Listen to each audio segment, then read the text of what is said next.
Hello, everyone. This is Attorney Gehi, and today it's going to be a very interesting session, especially for seasoned lawyers as well as for lawyers who want to learn federal immigration practice. So, with me, I have Anjali and Rahul as always. So, we'll have a very, very detailed kind of discussion about how to take a citizenship case, to federal court.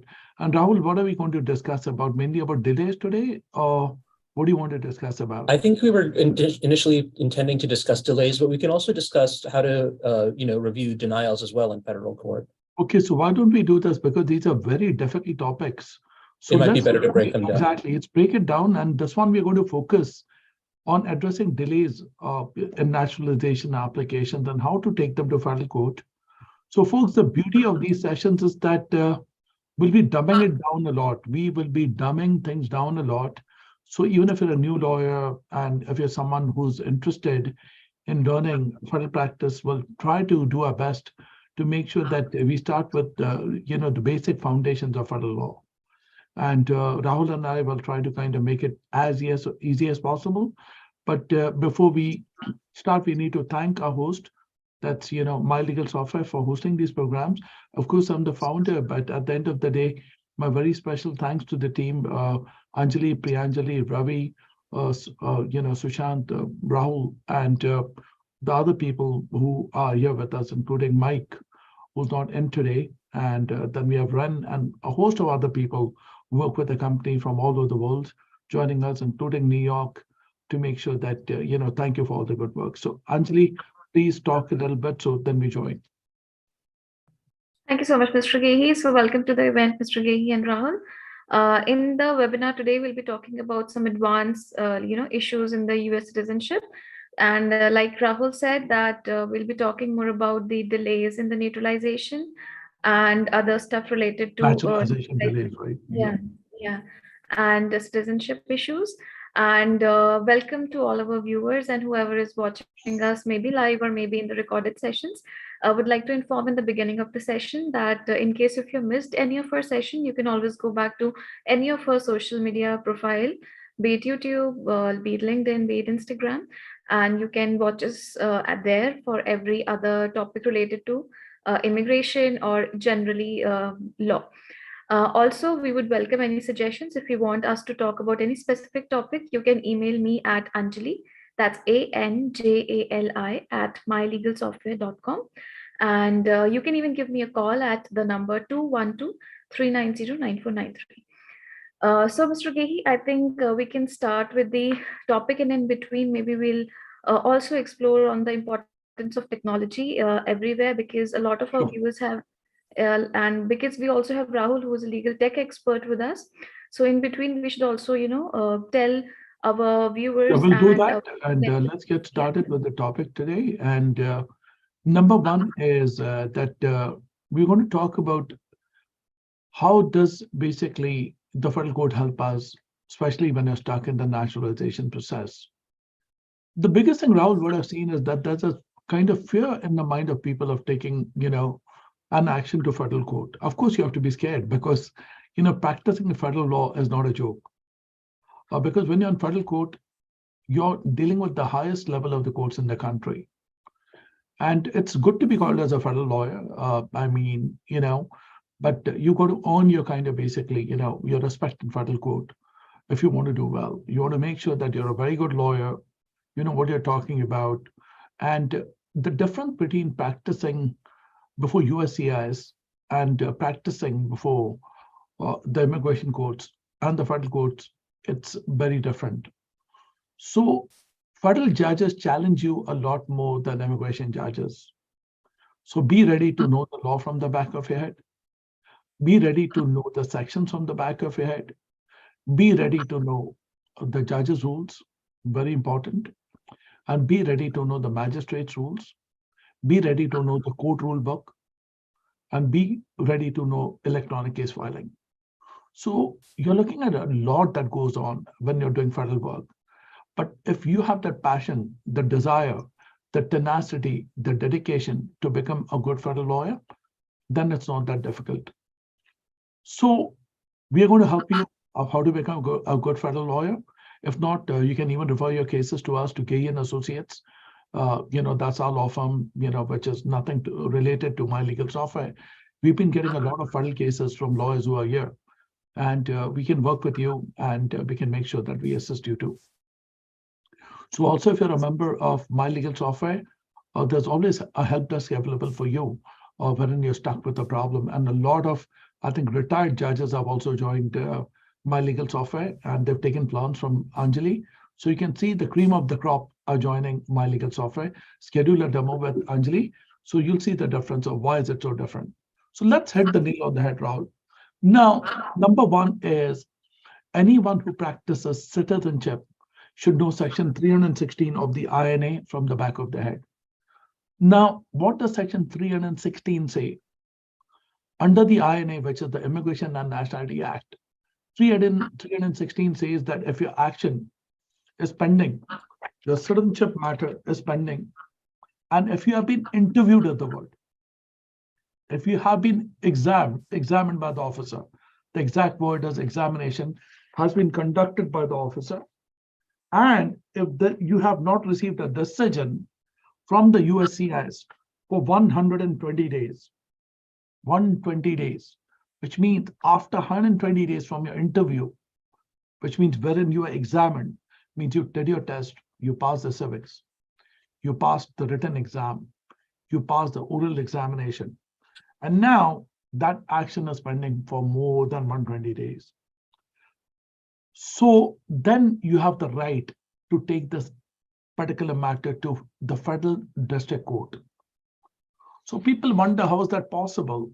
Yes, there's a big difference between a mandamus action. Do not confuse a mandamus action with section 1447B. Two different things altogether. We'll talk about mandamus separately so that we do not confuse you. That's why, as Rahul said, it's better to go slow, teach people one step at a time. And this is also meant for advanced lawyers who actually get confused.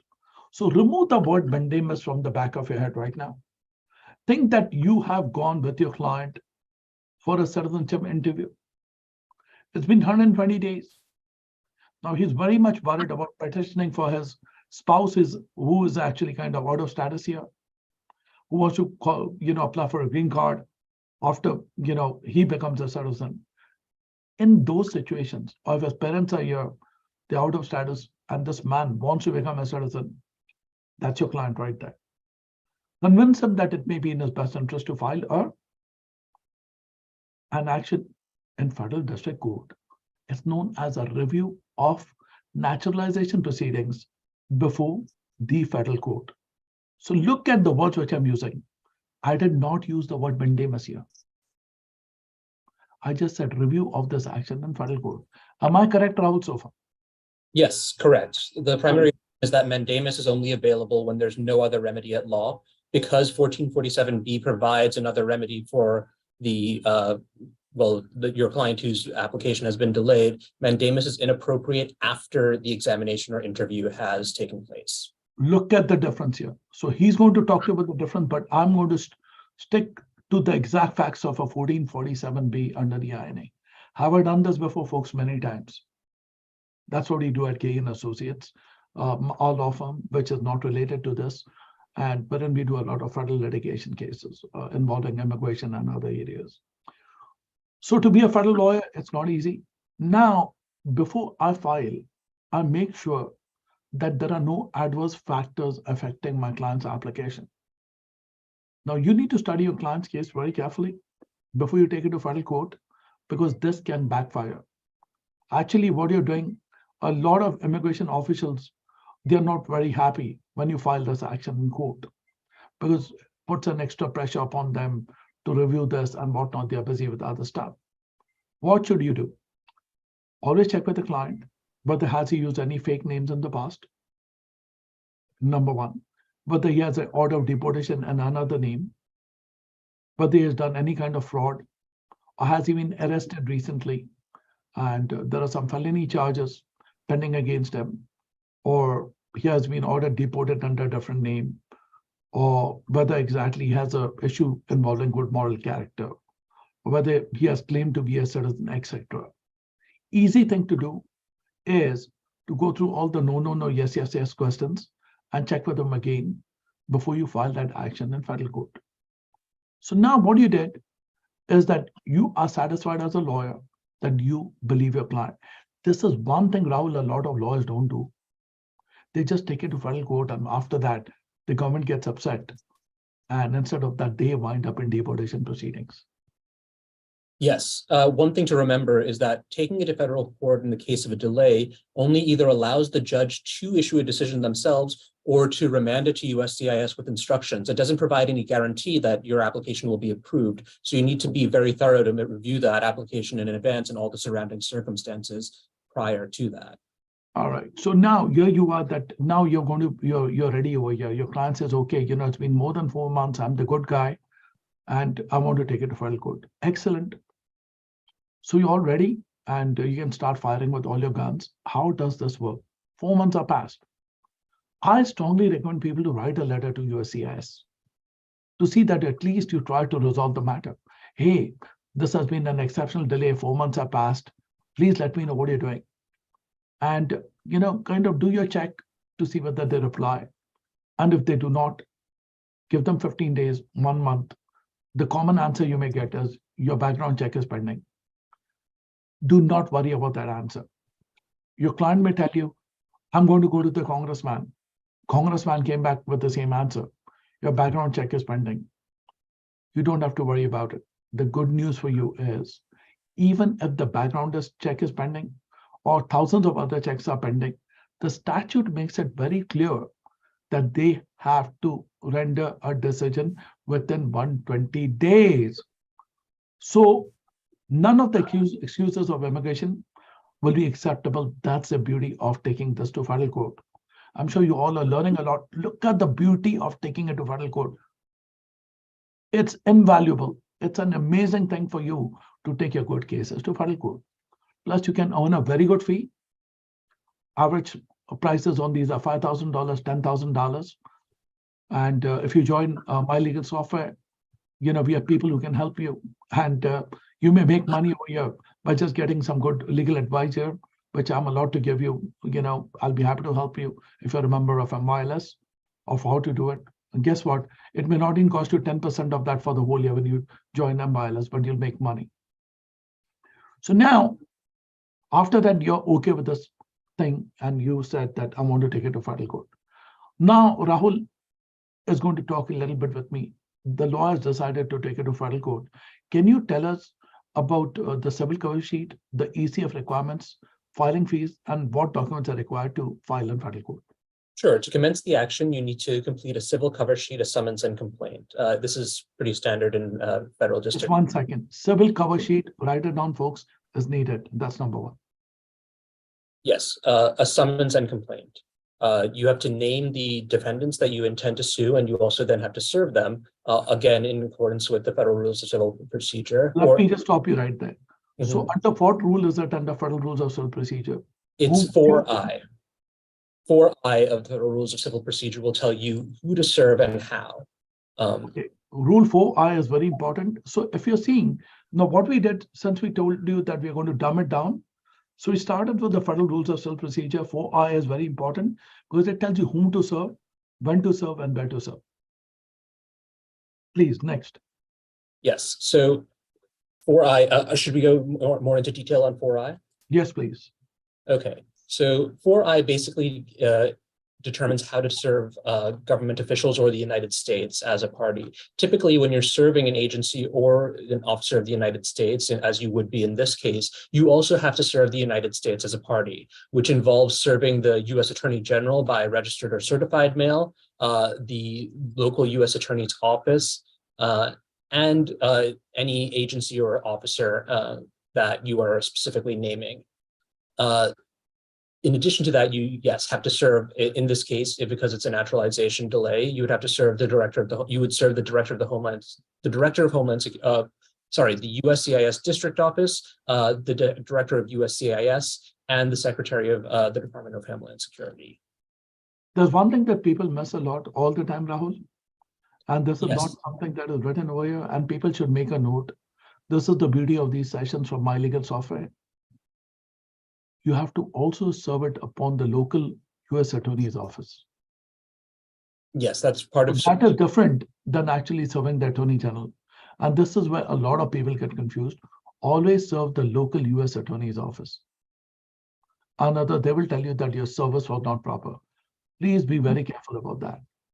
Yes, absolutely. Those are two independent requirements. You cannot serve one or the other. Both must be served. Both must be served. Write that down if you're learning. Now, after the service of process is done, now the next thing that comes to my mind is commonly, how many days does the US attorneys have to reply? So unless they, I'm sorry. Is it 60 days? It is, unless they request an extension.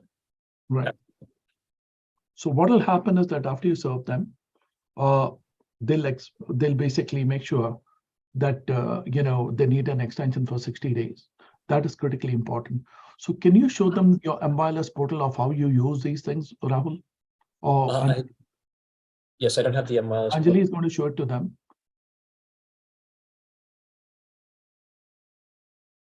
While Anjali is bringing that up, one of the benefits of MyLS is keeping track of these deadlines, both when you have to set both your deadlines and when you become eligible for certain forms of relief. And also they have templates nowadays at My Legal. Exactly. You have so as soon as you have your interview or exam, you can set a calendar 120 days from now. If we haven't received any mail, and you also have the mail tracking feature, you can basically ensure that you're prepared for when this deadline approaches. And in addition to that, for any other service deadlines. Also, besides that, they also have the customized forms. Say they can also show the forms from there that the form was properly filed, and also the mail tracking feature that shows that it was properly mailed out, it was received, and the interview was conducted, and they can show the entire trail of events, and that can be exhibits that can be used in the courthouse to give the court the complete history of the case here.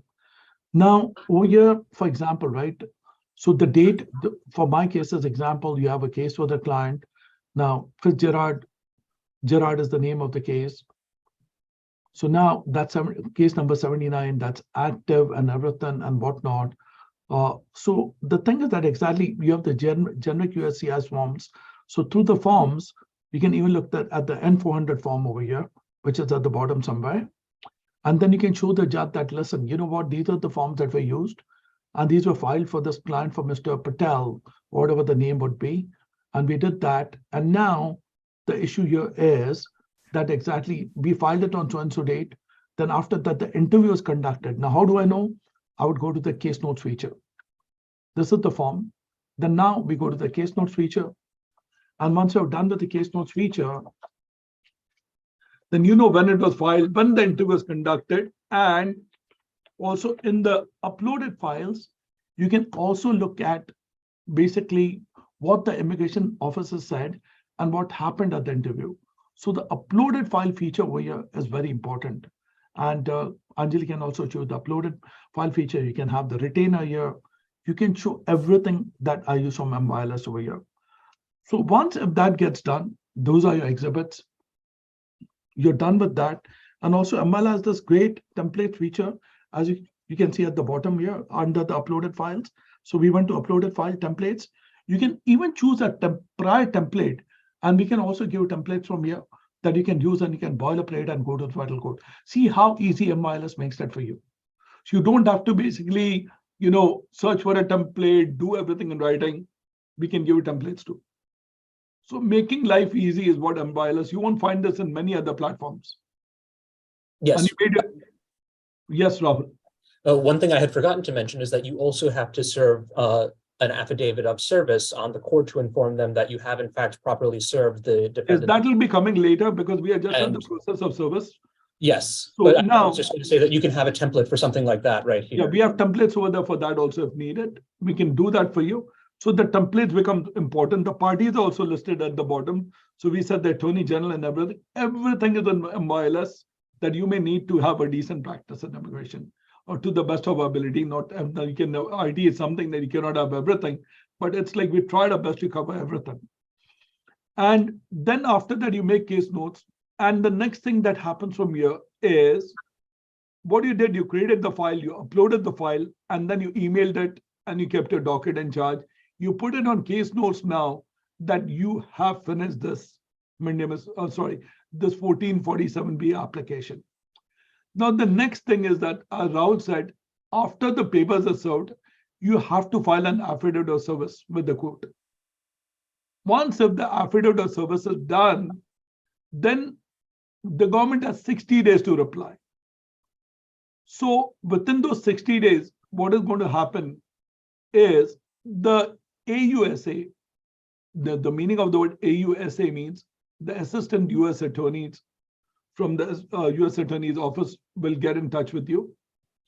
And before that, they may either render a decision or they may talk to you and seek an extension.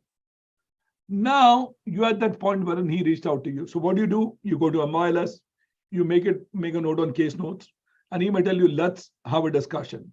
So then from here, you have a notification feature. And you can also have an event feature here. Create an event that you are going to have a discussion with the US Attorney's Office. And you can even let them know, how would you like to have a meeting with us? Is it going to be on phone or whatnot? So you can use the reminder feature. You'll automatically get a reminder from MILS. See, look at the set reminders. It's very easy. It's better than what you could think or expect. You'll get at this. And also I think some of the US Attorney's Office don't prefer Zoom, but if you want, you can also send them a Zoom link from here, from within the system. And if your US Attorney's Office is okay with the Zoom, send them a Zoom and have a discussion with them on Zoom. MILS has everything here, and I use this quite often, but I don't think I've seen anyone coming on Zoom from here, but some of them may. It's a very personal choice of the US Attorney to do that. And also, Rahul, we have that other feature here with that other company, which is used by the courts all the time for, what do you call that, for video conferencing.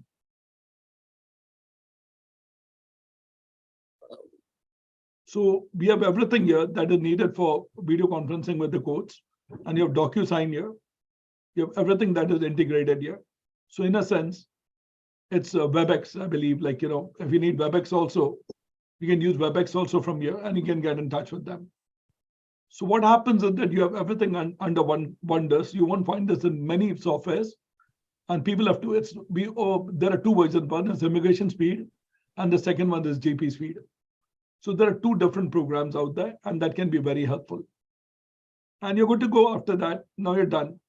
So now he got the service of process, Rahul, the US Attorney's Office. Now what the court is going to do is they're going to schedule a conference for you. That's going to be a 16B conference. Do you know about the 16B conference, Rahul? A bit, but I think you're more of the expert on that. All right. So which means the court wants to see that exactly how the case is going to be proceeding and whatnot.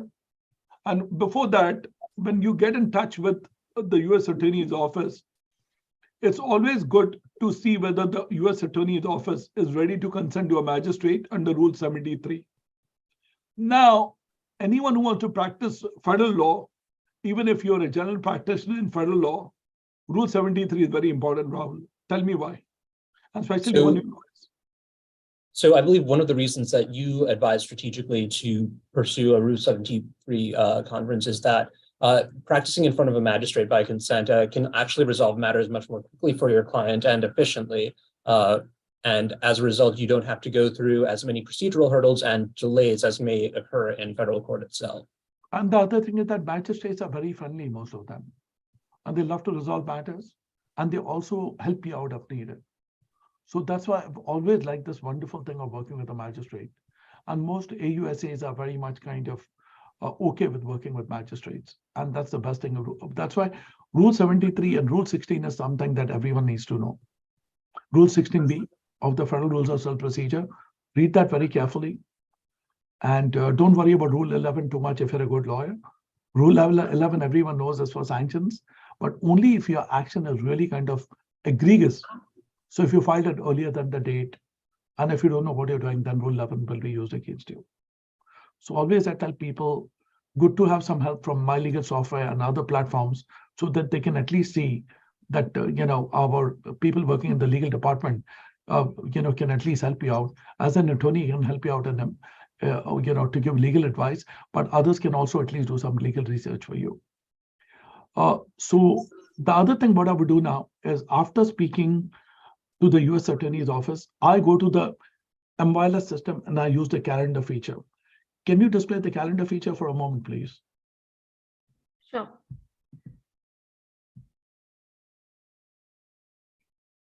So Rahul, talk about the calendar, how the calendar can be useful when you have a 16B, and where all would you place that here?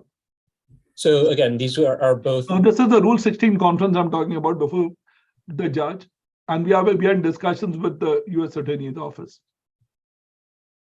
Right. So you would have the date for when it's scheduled. You could also set a deadline for when you expect certain responses from the other parties, from the government, as well as when you yourself have certain deadlines that you either expect to file some or make some filing, or are obligated to do so. And this is a centralized calendar that allows you to both filter all those different kinds of deadlines and expected deadlines, and distinguish them from actual upcoming events. If you look at the all events court follow-up initial RFE, these are just sample categories of events that you can have for a USCIS based practice. However, you can also, upon installation, change these to include what the filters you in particular would like, based on how your office runs and what the most common types of events that you would need to include are.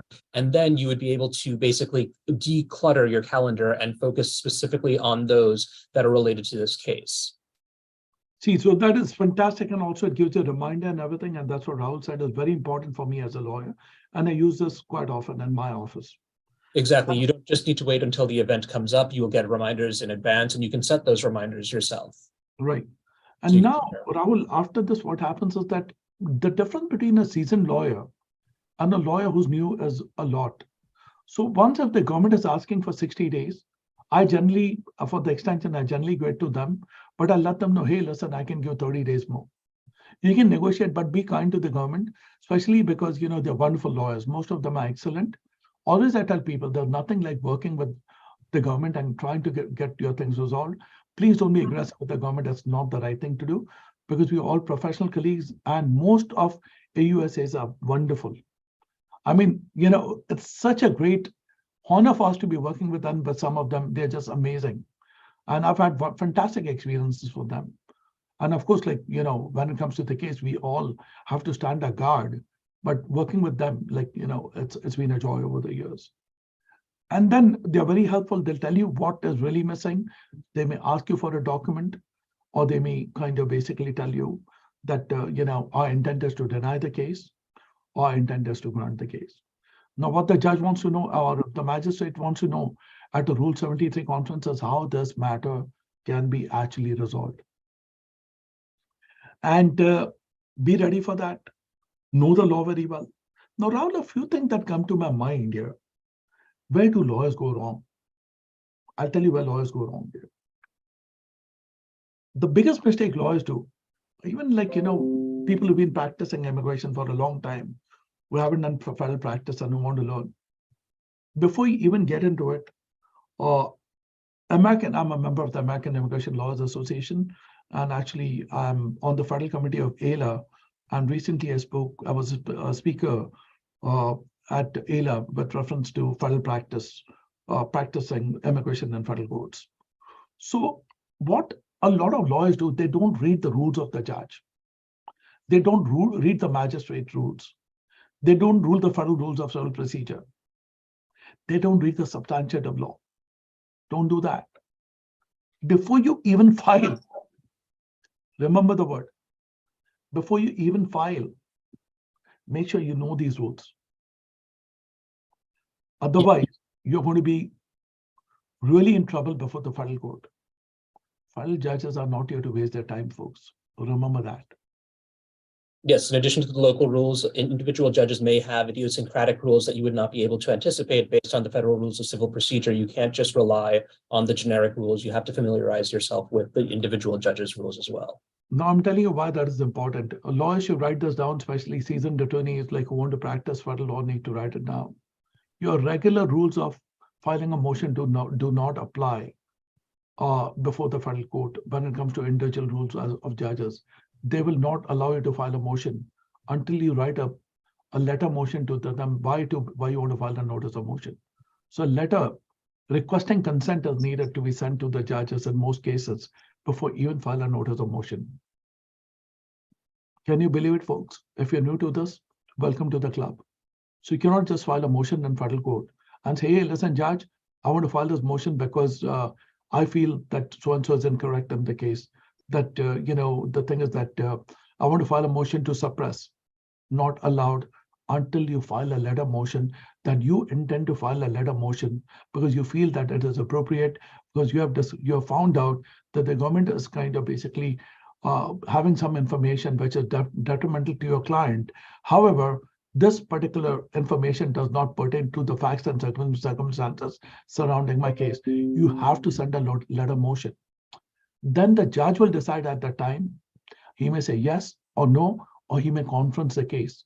See how good judges are? They have the right to confront the case and resolve it right there rather than engaging in litigious practice before the court. That's what I love about the federal court, Rahul. They make things short, they make things easy, and I wish every court in the country was like the federal court. Except for the strictness of judges, I feel like, of course, they're wonderful judges. I have fantastic relationships with all of them. But at the end of the day, you learn a lot. They're fantastic mentors because they're here to teach you. Judges are here to teach you how to be a powerful lawyer. A federal lawyer is a very powerful lawyer. And that's my analysis. And you can ask a lot of federal lawyers, they tell you, of course, because you have to be very knowledgeable to be a federal lawyer. And I'm sure Rahul has seen that many times since he's working with me, he's seen of how federal practice works. And another thing I want to let people know, sometimes the government may tell you now is, let's take this simple example that we are discussing.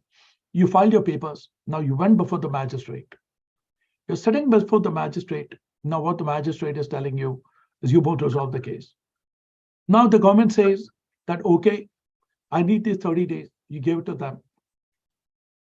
Then after that, the government said, hey, great news for you, Mr. Gehi. What is it?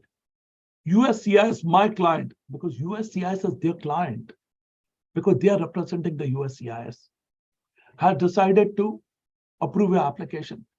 Should we dismiss the case? Most lawyers say yes, why not? Do not do that, folks. Do not do that. Let them know that until my client finishes up the oath ceremony and gets the naturalization certificate in his hand, I want to seek an adjournment, and most courts are going to allow you that. That does not make them happy, but that is how you protect the rights of your client. Because they said today they will approve it. Tomorrow, if they do not approve it, and if they try to kind of find a needle from a haystack and deny the case, you are in trouble. But secondly, if the magistrate or the judge is insisting that you kind of basically withdraw the case, at this stage, tell them, judge, I'm okay with it upon certain conditions, because I also have an obligation to my client. I can either dismiss this without prejudice with basically a notation that a letter motion should be enough for me to reopen the case and get it back on the docket. So that is how good lawyers work with. Never be afraid of anybody when you're practicing law.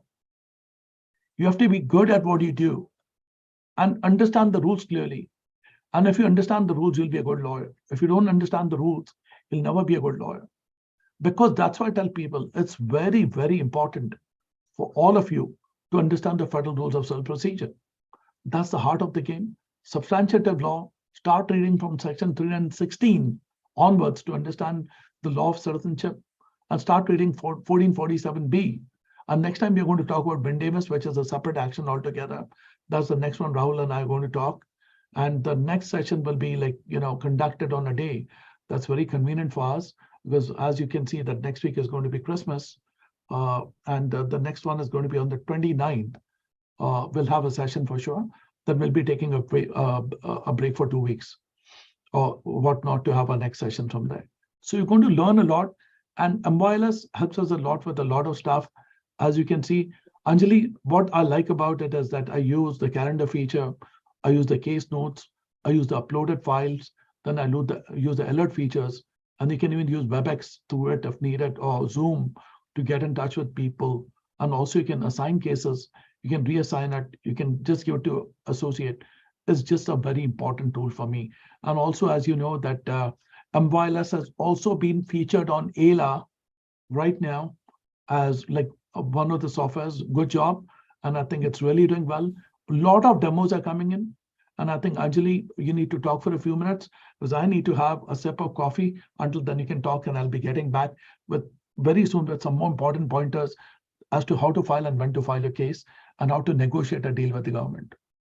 Please proceed. Thank you, Mr. Gai. So like Mr. Gai said, we've been featured on AILA. Along with AILA, Mr. Gai, we've also been featured in a lot of digital columns and websites and journals and magazines. We're also featured on the Queens County Bar Association. So like MYLS is doing good in terms of catering the confidence of the audience. That also reflects on the kind of client base we have now. Also, I think people should explore other softwares and just see the difference between MyLS. They can look at any immigration software they want. They can look at any software, which is. And a lot of our current client base have switched from, I don't think we can take the names, yeah. But they have shifted from really old softwares to MyLS, and they've given amazing feedback about the features that we provide. It can be about the task management, or it can be about the forms, the custom forms, even the hourly billing. One of the very prestigious person, a president. Hourly billing is included in this, folks. You don't have to buy it from outside. You're saving money there. Also on the credit card terminal, what I like, Anjali, now listen to this, folks. When I am charging the client's credit card in New York, the fee is absorbed by the client. So even when I'm charging $1,000, I'm not getting 990, I'm getting my exact 1,000, but that other 1,010 bill goes to the client. So in a sense, the client is paying 1,010. So you're saving your $10, you get your exact 1,000. And what people are doing, calculated. The calculation, yeah, of course. The calculation goes that way that MYLS actually turns out to be free when you are doing that kind of transactions, like, for example, for bigger firms who are handling a lot of. Anjali, the biggest mistake that lawyers are doing, some of them, they don't have time to look at how they save money. This is a problem with lawyers. They need to just spend some time with you. And wise lawyers have started telling the managers to get in touch with you, take a demo. And you know what good managers are doing in law firms? They are even calling you and telling you, train me how to use my 4 or 5 cases. And they are saying, I love this. So that training is also available, that Anjali will help you to even work with your first 5 cases. And she has a free going on right now, free installation only for this month. Talk about your free thing, and people should take advantage of this. So because the holiday season is up and people are in, they're looking for a resolution, a good change. So a lot of people have gotten in touch with me that our new resolution is to be more organized in the organization, in between people, transparency. So all of that can be actually accomplished using MYLS. And specifically for that part of the, the transparency part, people have actually gotten in touch with us, and we have come up with offers for the people who would be signing up with us until New Year. That is the 1st of January. And we'd be providing free installation, and we'll be only charging for the per user fee. We also provide free training sessions. You hand holding the things to basically even, assist you with your few cases, and the hand holding is being provided, which is not provided by most companies. And that actually helps a lot to people. And also, MYLS is good for new immigration lawyers and even general practice lawyers, because MYLS has 2 components. The GP speed, a lot of general practice lawyers are signing up, and they love it because it has the hourly billing. It has everything included in it. It has samples. It has a lot of stuff which you may not find in other platforms. And after signing up, as Anjali rightly said it, at the end of the month, it may wind up becoming free for you, because your credit card fees by itself are being saved, and you're using this software for a negligible cost or literally free. Just spend the time to understand this. And this is the mistake which some lawyers are doing. And the biggest question, Anjali, which I've heard, I'm already happy, I cannot switch. That's a lame duck excuse. Want to switch? Try that out. Save money with MYLS and get more features. is what I've realized. And by the way, I'm happy to announce that our firm has more than 17,000 cases on my legal software. And we use the GP version. Even if being an immigration lawyer, I like the GP version, the general practice, because we do immigration, we do bankruptcies, we do divorces. It's outstanding for us. And I want to disclose I'm the founder of it, but with no bias. You should check out other softwares, but I find this portal to be very good. Like So our now- tagline says, the created by the lawyers for the lawyers. So we have taken a lot of feedbacks from the Feedbacks from lawyers, lawyers on the paralegals, creation of and it. that's why we are so confident about the usage and the flexibility of the product for each practice area. Right. And how can how can people schedule a demo now? Can you put that in a box or something, of how they can do it for you? Yeah.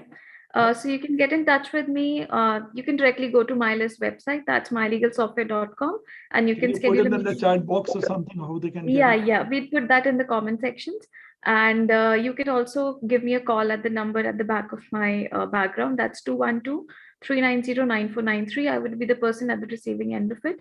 And or you can also give me you can also drop me an email at anjali@mylegalsoftware.com. That's ANJALI @mylegalsoftware.com.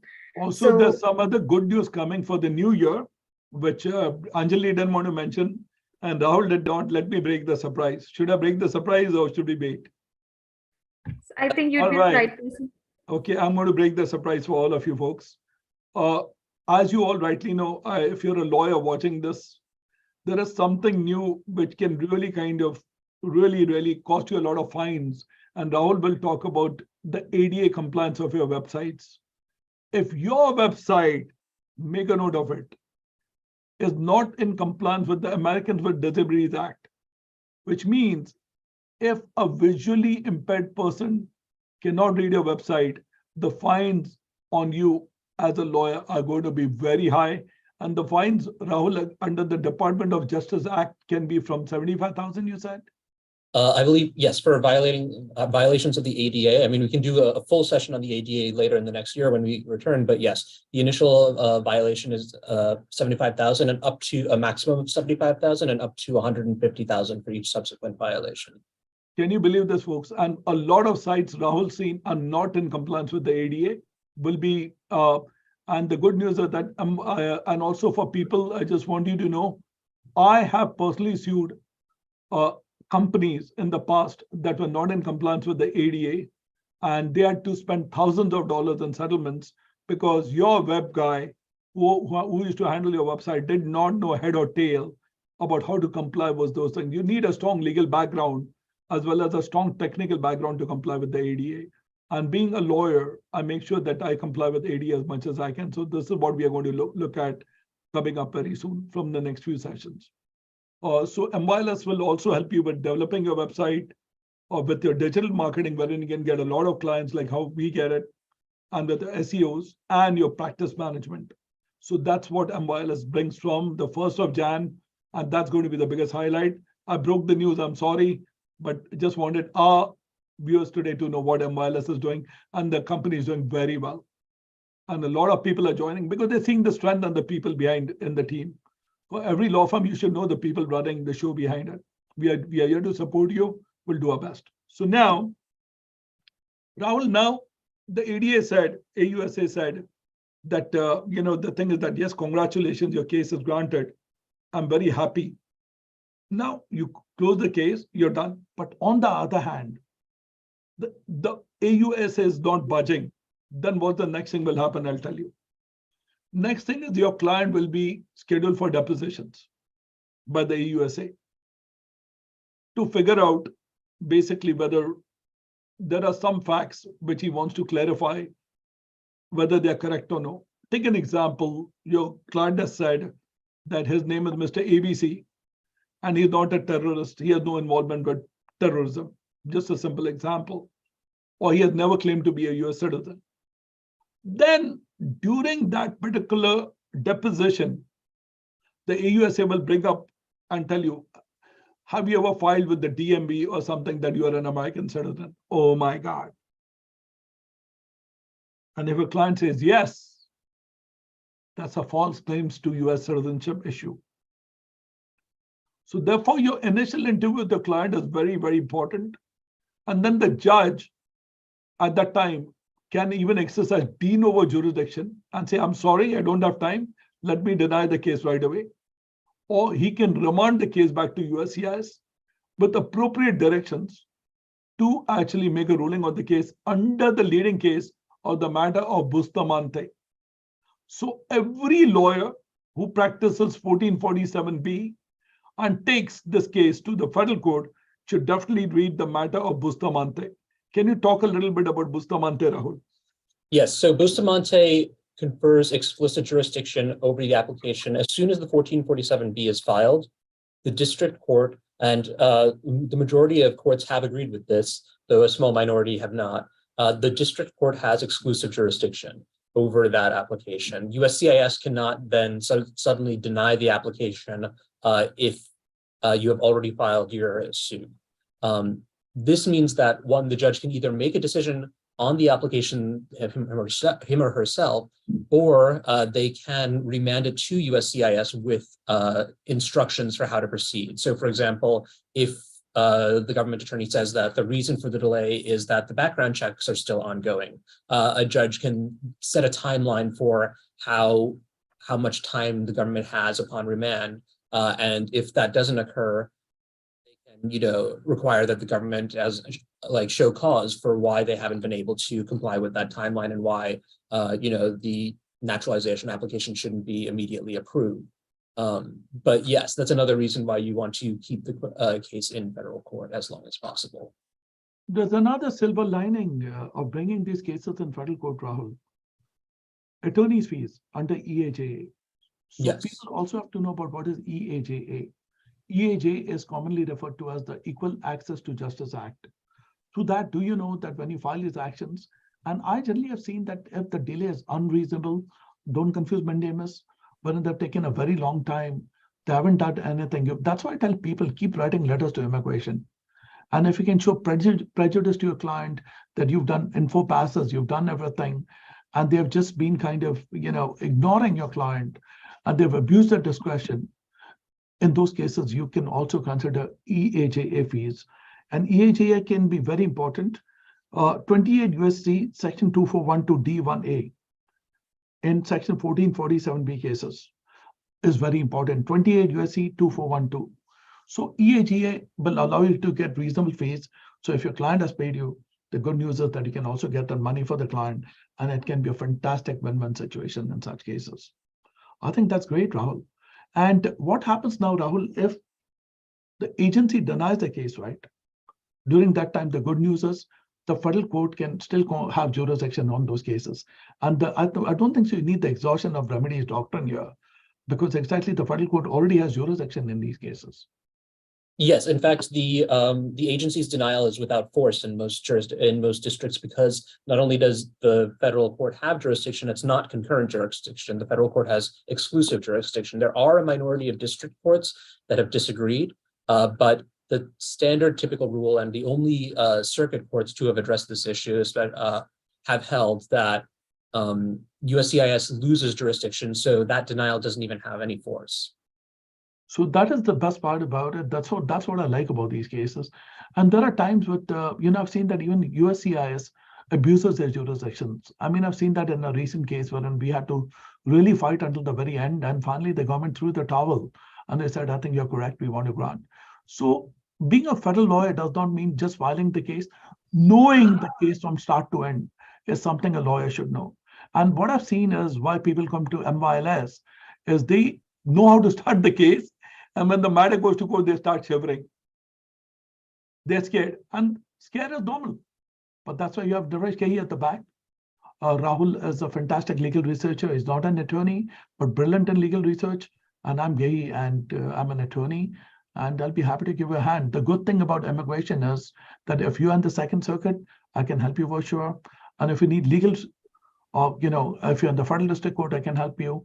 If you're in some other circuit, we can do legal research for you, and we can help you with legal research, and we can assist you accordingly for that. So this is the beauty of, fighting things in federal court. It's good money, and even that one case can help you to pay the entire fee plus save money for my legal software. That one case I'm talking about. Forget the hundreds of other cases you can make money on when you take up federal cases. So MYLS is a very helpful tool for me, and we use that very carefully, and it's been a great asset. So now, Rahul, a few other things is that what happens now if the judge denies the case? I'll tell you what to do here. First, read the decision from the judge. I'll tell you why the case is being denied. And then what you can do is, if you think you're justified, you may also be able to take that decision to the circuit court. And in the circuit court, if you think you have a justifiable case, fight it out. For example, the government is claiming that you told Mr. XYZ that you are a US citizen, and they don't have any evidence, and it's plain hearsay. Take it to the Second Circuit. Take it to the circuit court. And yeah, go ahead, please.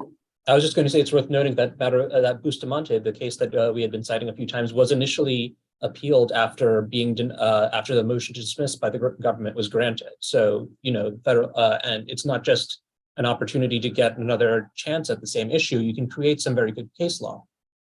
Yes, but I tell people, be very careful before you take it to the circuit court, especially because please do not create bad case law. Yes. A bad precedent is harmful to all the immigration lawyers. So be very careful. Just go to the Second Circuit or to any other circuit, the Ninth Circuit, or the 11th Circuit or the Fifth Circuit, whatever that is, when you have a very, very powerful case. So avoid going to federal court unless and until you're dead sure. Or if the judge says, I'm denying this case on good moral character, so there's nothing for you to worry about. Please do not take it to the Second Circuit. There's a reason I brought this up.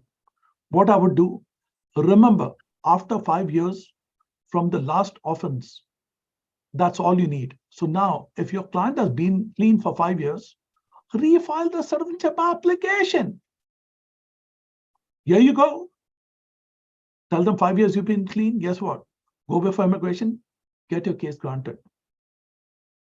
So law is all about basically thinking on your feet, knowing the laws from the back of your head, understanding the issue, and being fair to the other side. Also, if you look at the federal rules of civil procedure, and if you look at the judge's rules, it's very important for you to have a fantastic chemistry with your opposing counsel in federal court. Do not fight with them. It's very unprofessional. Make sure you have a very good working relationship with your adversary. Courts are expecting that from you.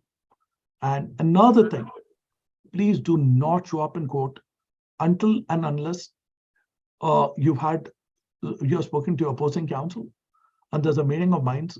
So the first thing the judge is going to ask you is, did you both talk? What was the outcome? Why are you here today? Very, very important. Most new lawyers forget that. They think it to be like civil court litigation. You go to the court, the judge is going to be kind. The answer is no. That's why understanding the rules of the judges are very, very important in federal court. I've done this many times, always conferred with opposing counsel. Only when there's a disagreement, we let the judge know. And at least we even try to resolve it even before the judge or before the magistrate. Be very respectful to judges. They are wonderful people. Be very respectful to the government attorneys. Be very respectful to the magistrate. Even if they are upset, calm down. Make sure that exactly say, I'm sorry, work with them, then they'll respect you more. The more you're going to talk, the more you're going to be in trouble. Because you're dealing with some very intelligent people over there. If you're not happy with the decision, appeal it. That's what appeals are for. And because do not yell, do not scream, because you will be sanctioned. You will be sanctioned if you cross the line. It's not like state Supreme Court or but they're very, very kind of okay with it. They allow you to get away. Here you're not allowed to get away. And be very well dressed. I tell people dress to impress if you're in federal court. Very, very important. And some other things, people say that, oh yeah, I was okay being a little late in immigration court. Nah. Federal court, be 15 minutes early, don't be 15 minutes late. I always tell people be an hour early. I'm too conservative when I'm in federal court. That's how federal practice should work. It gives you style, it gives you personality, makes you a real hero, that you are a great lawyer, and it's just a pat on your back. It's you're patting your own back because it's kind of an unspoken rule that you're a federal lawyer. It means you are something good. It's very, very good to become a federal lawyer. I would encourage each one of you to get admitted to federal court and start federal practice. It's not only you. Your clients need you in federal court more than anything, especially during these difficult times. There is a paucity of federal immigration lawyers. You need to become a federal lawyer. And our next session is going to be on mandamus and when to bring a mandamus in federal court, with a focus on pending 485 applications and basically other cases. And when do you bring a mandamus in citizenship application before the court? Now that is going to be held next week on the 29th. And then after that, we'll be taking a 2-week break for our next session until then. So folks, it's wonderful being with you. Anjali, people can call you for demos, talk about it for 1 or 2 minutes. Then after that, Rahul and I will give the closing remarks.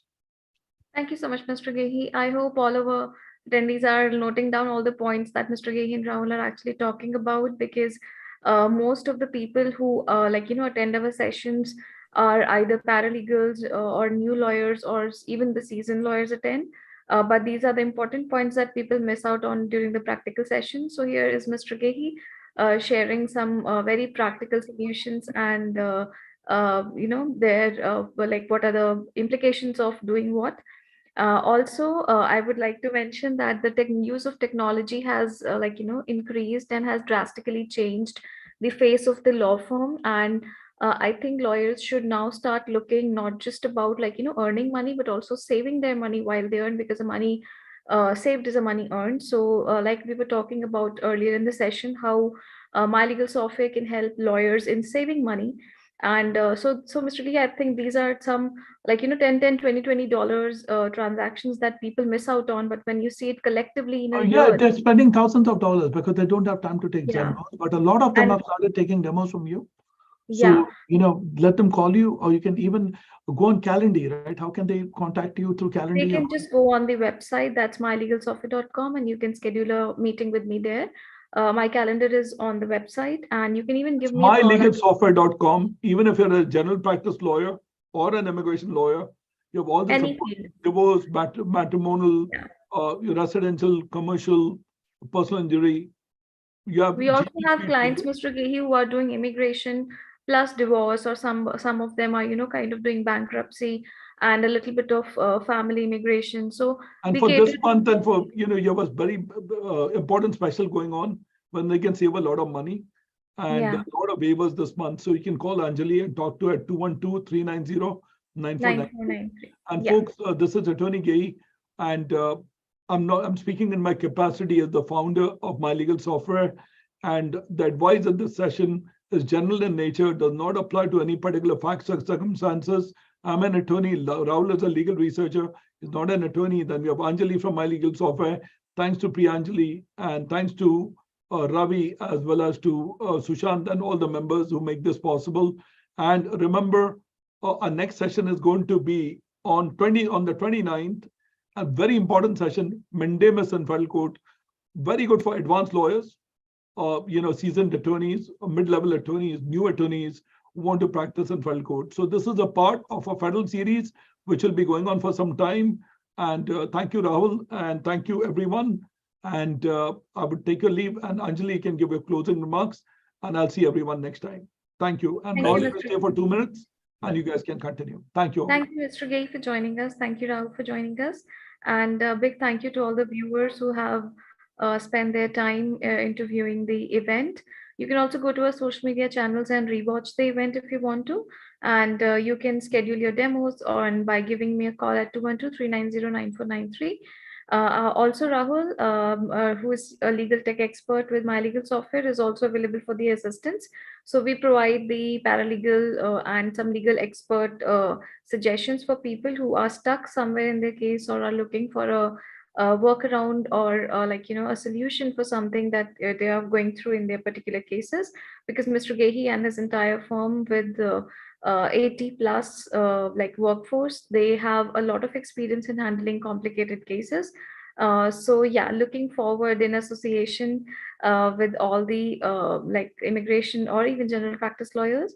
So thank you, Rahul, for joining us here, and thank you everyone for viewing the event. See you in the next session. Thank you.